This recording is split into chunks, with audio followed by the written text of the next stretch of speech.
To my vlog.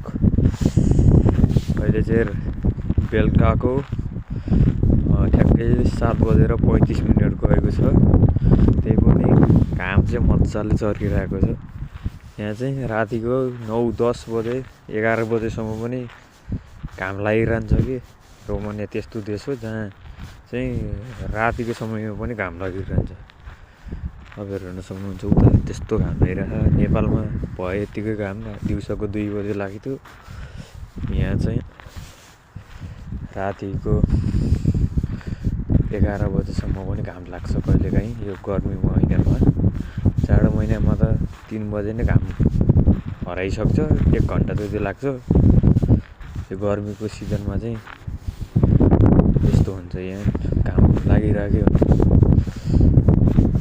पनि यसो vlog हाल्नु पर्यो भनेर यसो बाहिरतिर निस्केको। म तपाईँहरूलाई एउटा चिज देखाउँछु है त, अहिले एकछिन हेर्दै गर्नुहोस्।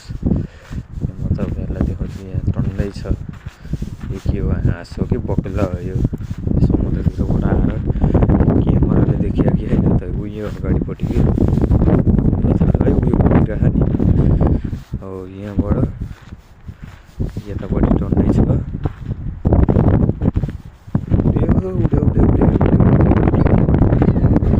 दामी छ, कम छ, 1000वटा होला, 1000वटा।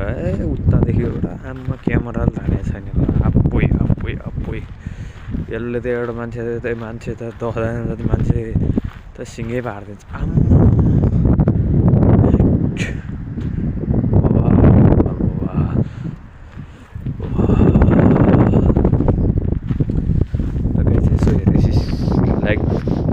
लाइक पनि गरौँ, सब्सक्राइब पनि गरौँ, यस्तो छ।